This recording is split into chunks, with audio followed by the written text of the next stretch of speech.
Este trabalho apresenta dados sobre o processo de internacionalização da capoeira a partir de uma pesquisa de doutorado realizada em 2003, sobre experiências desenvolvidas com essa manifestação em 6 países da Europa: Portugal, Itália, Espanha, Inglaterra, Polônia e Noruega.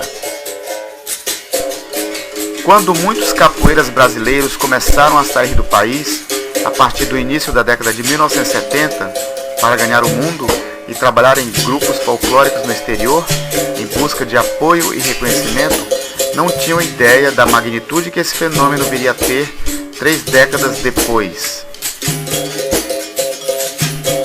No início, tudo era muito difícil e a rua era, frequentemente, o único espaço que eles encontravam para expressar sua arte ou para manter contatos com outros artistas do cotidiano, como palhaços e malabaristas, das mais diversas origens. Esse movimento de expansão traz consequências inusitadas para a capoeira e é visto por muitos como algo sedutor, embora venha causando inquietações por parte de alguns preocupados com a manutenção das suas tradições.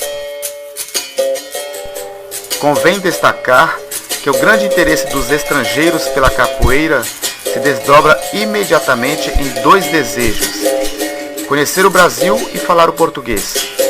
Muitos mestres e professores que ministram aulas no exterior, em busca de um apelo ao mais tradicional, fazem questão de se expressarem no idioma português. Quanto tempo você faz capoeira? Quem é o seu professor? Na cultura André Reis, eu percebi que você aprendeu a falar o português. Eu gostaria que você me dissesse como é que foi esse processo. Português agora? Tá bom, eu vou falar português. Eu aprendi português assim, naturalmente. Eu nunca fiz nenhuma aula de português. Eu aprendi falando com meus professores. Os seus professores de capoeira? Por que você quis aprender português? Por que você quis aprender português? Porque é uma parte da cultura de capoeira, da cultura brasileira que é muito interessante para mim. E no Brasil, 2 vezes, já tem que falar português porque ninguém sabe falar inglês ou outra língua. A despeito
Na Europa desde 1985, direto para a Suíça, da Suíça, Espanha, rodeio o mundo, Japão e tudo mais. Agora na Itália eu estou em outubro, vou fazer 3 anos, dia 1º de outubro.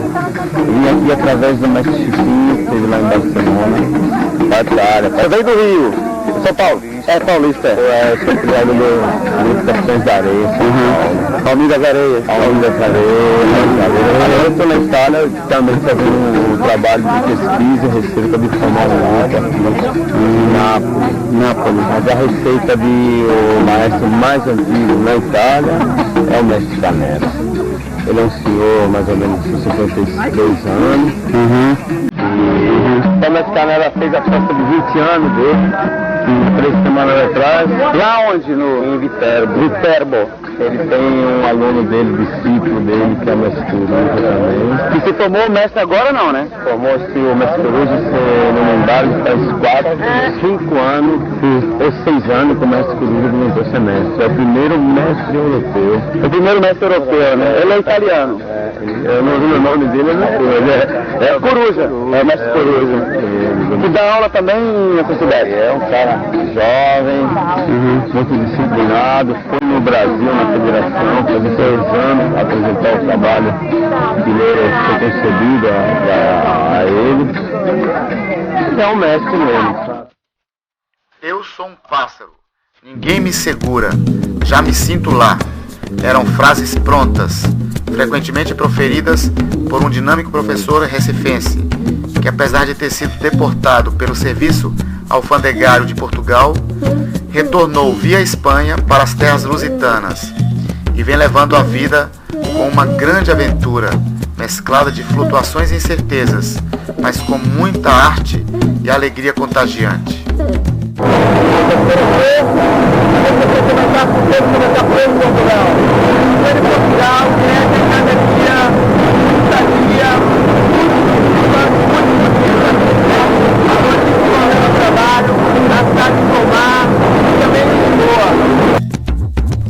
É importante destacar que os professores de capoeira que saíram do Brasil para trabalhar na Europa encontram-se numa condição menos desconfortável em relação aos demais imigrantes, vez que não disputam com os nativos um posto de trabalho.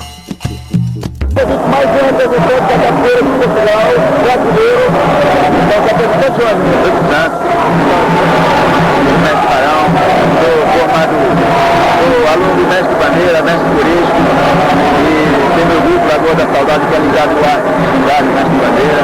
Estou aqui em Portugal há 9 anos, na Lagoa da Saudade 2, e também tenho um trabalho no Brasil, lá na Nova Quinta, na Lagoa da Saudade 1. Isso aí. E aí, o que você espera da capoeira aqui em Portugal? Eu espero da capoeira aqui em Portugal que ela continue assim, com essa união que está aí, essa alegria espiritual, e que não caia na armeira que está muitas vezes no Brasil, né? Essa continue mais organizada, e às vezes vai servir até de exemplo para nós brasileiros, o pessoal que está lá também. Ô mestre, você consegue sobreviver da capoeira aqui? Sim, muita luta, eu acho que... Você só trabalha com capoeira? Só com capoeira. Eu cheguei aqui no começo de 94, eu ralei, trabalhei em construção, lá em Madeira, fiz a minha vida de aluno, depois eu fiz a batizado com o aluno, fiz em 88, comecei em 1990, e aí por diante, batizado com gente, eu vou fazer graças ao mestre Bandeira, que me deu muito. E a cidade que você mora atualmente é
ou não podem ser compartilhados?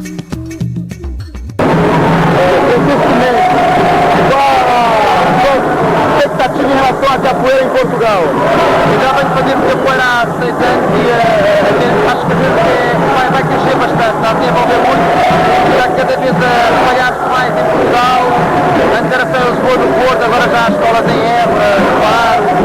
A ideia é cada vez mais estreitar a ponte entre o Brasil e Portugal. A capoeira é um bom canal para poder unir as duas culturas.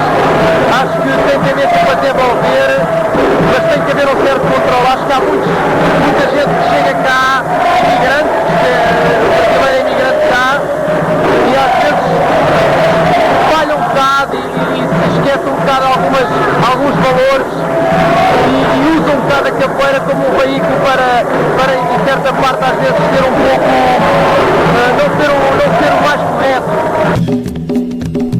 É fato que os sonhos e os projetos pessoais traçados, ainda no Brasil, dificilmente coincidem com os trajetos pessoais deflagrados pelas dificuldades geradoras de instabilidade e incerteza. Muitos professores chegam na Europa com projetos bem esquematizados. Entretanto, diante das vulnerabilidades e imprevisibilidades que os acometem no cotidiano, muitos são alongados, fraturados, adiados ou mesmo frustrados. Ainda assim, a grande maioria dos professores brasileiros sente-se valorizada em trabalhar com capoeira em terras estrangeiras.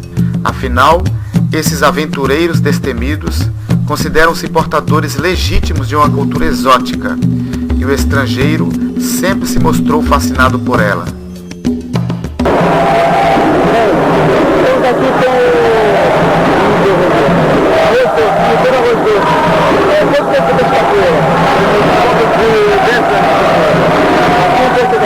Como é o nome do grupo?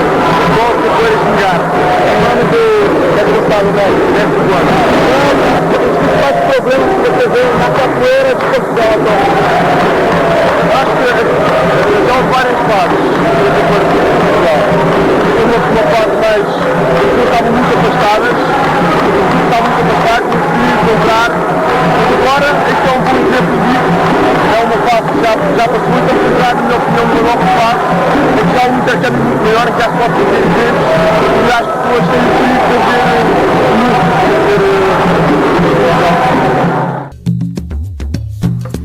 Com a formação de inúmeros professores de nacionalidade não brasileira, a capoeira certamente passa a incorporar novos elementos nos seus fundamentos. Nessa tensão, esses fundamentos são reelaborados a partir de embates permanentes, cujos aspectos de natureza econômica, cultural e subjetiva se interpenetram. Nós estamos com o professor Pacheco, do grupo. Quanto tempo você tem de capoeira? Tenho a volta dos 9, 10 anos. Uma pergunta, qual é a sua expectativa, o que você espera da capoeira nos próximos anos em Portugal? A minha expectativa, que eu gostaria mesmo muito, é que a capoeira continue a ser evoluir cada vez mais, ou seja, talvez uma união maior entre os grupos, para pudesse haver um trabalho mais sólido, houvesse essa distinção entre grupos, ou seja, da rivalidade. O desenvolvimento da capoeira na Europa não se dissemina sem algumas contraposições. A padronização, o autoritarismo e a formalidade vêm sendo questionados por alguns praticantes que tentam abordar a capoeira a partir de outras referências, como é o caso emblemático da Associação Maíra, de Paris, França, analisado pela pesquisadora Simone Pondé Vassalo.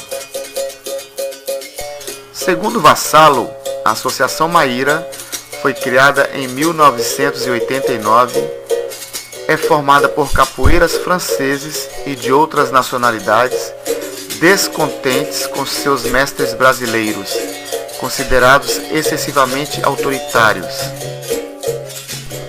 A Associação Maíra nasceu de um desejo de emancipação em relação à capoeira brasileira, e os seus dirigentes franceses, provenientes dos subúrbios situados ao sul de Paris, consideram-se dissidentes da capoeira à-brasileira e procuram desenvolver o que chamam de trocas horizontais de saber, em que cada um transmite seus conhecimentos aos demais, sem hierarquia e sem seguir padrão algum. Integrantes da Associação Maíra acusam os professores e mestres brasileiros de imporem um modelo de organização social extremamente rígido e hierarquizado, no qual o discípulo teria que se submeter cegamente aos desejos e imposições do seu professor.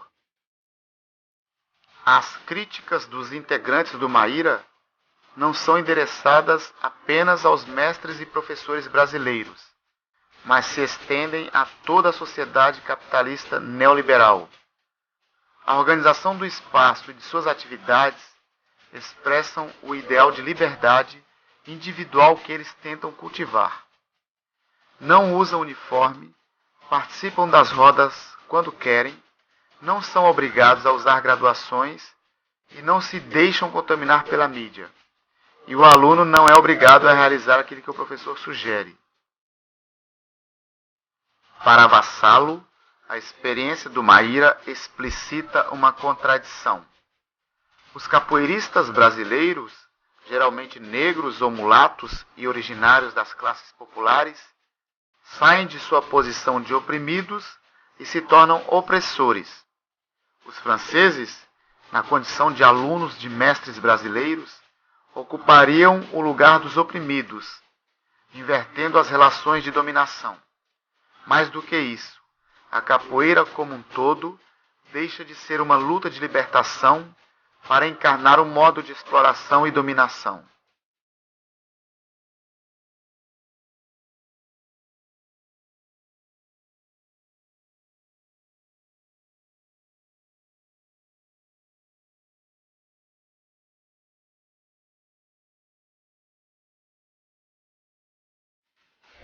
Podemos observar que o ensino da capoeira, verificado a partir das experiências europeias, se dá de forma não intencional, assistemático.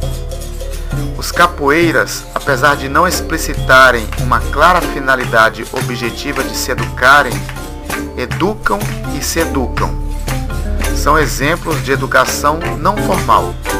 Nesse caso, ocorre uma atividade educacional não intencional, frequentemente paralela ou concomitante a uma atividade educacional desenvolvida de modo intencional. Porque eu nunca poderão comungar da mesma forma que eu comungo da história portuguesa e essa particularidade da história brasileira, que de certa maneira está muito ligada com a história portuguesa. Mas eu quase que aposto que um inglês, um norueguês, um alemão pode fazer capoeira há muitos anos, muito bom atleta, mas a parte da história, o contexto cultural é uma coisa que não lhe vai interessar. As experiências desenvolvidas com a capoeira na Europa vêm confirmando e ampliando os traços de transnacionalidade que contribuíram para o seu desenvolvimento e desafiam a fragilidade dos discursos que, ingenuamente, a tratam como uma prática apropriada a determinadas camadas da população e vinculada a grupos étnicos específicos. I think it is going to interest, for example, I speak for myself. I'm very interested in the culture that outside the capoeira of Brazil, not only in capoeira, but also the history of Brazil, the language, and much more than only capoeira. But a thing that is true is that I feel Italian, and even if I want to do capoeira, and also I say I wish I could be a Brazilian. Okay, as often I say, in my next life I want to be Brazilian. Okay. Apesar de constatarmos uma sistemática reafirmação de que a capoeira é coisa nossa, o que em tese conferiria a todos os brasileiros o direito de exclusividade sobre a sua mandinga, as experiências que analisamos com os capoeiras na Europa demonstraram que esse discurso se constrói com conflitos e ambiguidades. One day and a short time ago, we talked about the possibility of the India Roda go out to Brazil, and a lot of countries, the people sing in your English, in Italian, sing capoeira in Italy, and here to sing capoeira in English. What do you think about it?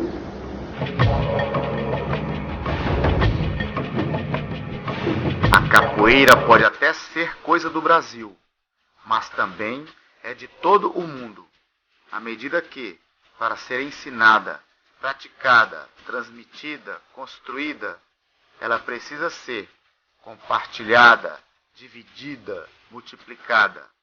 Nessa perspectiva, ela não teria pátria, embora carregaria símbolos de sua inquestionável brasilidade.